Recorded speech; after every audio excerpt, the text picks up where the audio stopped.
सरस्वती शिक्षा समिति ऑनलाइन शिक्षण सत्र 2020-21 कक्षा 7वीं विषय English lesson 2 a gift of chappals. A gift of chappals part 5।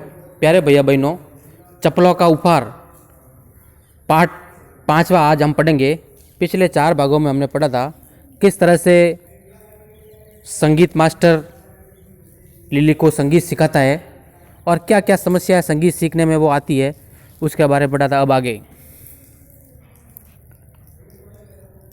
What a difference the music masters notes seem to float up and settle perfectly into the invisible tracks of the melody. What a difference, कितना अलग है। The music master notes seem to float up and settle perfectly into the invisible tracks of the melody. अदृश्य जिस तरह से रेलगाड़ी का track होता है, उस तरह से उस संगीत मास्टर का संगीत पूर्ण रूप से उस वायलिन पे तैर रहा था। It was like the wheels of A train, ये बिल्कुल रेल के पहियों के जैसा था। Fitting smoothly into the rails, जिस तरह से रेल के पहिए फिट होते हैं उस तरह से था। And whistling along as Ravi said, और रवि ने कहा कि संगीत वैसे ही एकदम फिट बैठ रहा है जिस तरह से उस ट्रैक पर रेल के पहिए एकदम चिपके हुए रहते हैं। Mridu stayed at the hug, bearing hand moving effortlessly up the violin's stem making lovely music. Mridu की नज़र उस संगीत मास्टर के हाथ में पहने हुए अंगूठी की तरफ पड़ी।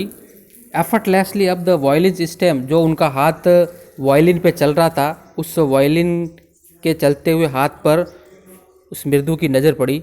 मेकिंग ए लवली म्यूजिक, जो बहुत ही प्यारा संगीत बजा रहा था।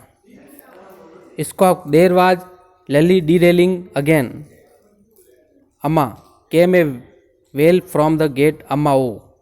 देर was Lalli derailing again, संगीत सीखते सीखते वापस वह पटरी से उतर गई। पटरी से उतरने का तात्पर्य है वापस उसका ध्यान विचलित हो गया।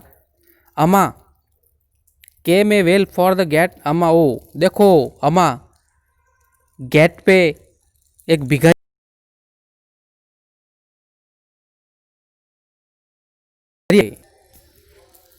रवि उस भिखारी को बाहर भेज दो। Cried his mother,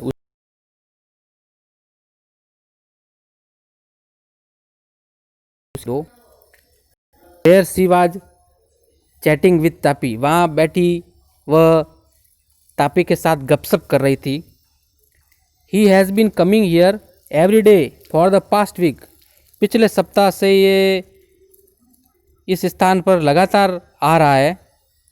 and it is time he found another house to back from, और उस समय हो गया है कि वह दूसरे घर से भीख लेके आया है। पाती एक्सप्लेन टू तापी, पाती ने ये सारी बात तापी को बताई। Mridu and Meena followed Ravi out, Mridu और मीना ने रवि को उस भिखारी को बाहर ले जाने के लिए कहा। The beggar was already in the garden, वह भिखारी अभी भी उस बगीचे में था। Making himself quite at home, और अपने आप को बिल्कुल शांत कर रहा था। He had spread his upper cloth under the neem, उसने अपने ऊपर वाले कपड़े नीम के पेड़ पर रखे। And was leaning against its trunk, और उसके तने पर झुक गया। Apparently prepare to take a little snooze, ऐसा लग रहा था जैसे वह थोड़ा सुस्ताने की कोशिश कर रहा था, नींद लेने का प्रयास कर रहा था। While he waited for the arms to appear, go away said Ravi sternly, Ravi ने कहा कि तुम बाहर चले जाओ। My Pati says it is time you found another house to back from, तुम्हारा समय हो गया है दूसरे घर पर भीख मांगने के लिए। आज जो पैराग्राफ पढ़े हैं उसमें से कुछ कठिन शब्दार्थ दिए हुए हैं। सभी भैया बहन इन कठिन शब्दार्थ को लिखेंगे और कॉपी में याद भी करेंगे। गृह कार्य में करने के लिए कुछ वाक्य दिए हुए हैं, उन वाक्यों को लिखना और याद भी करना। धन्यवाद।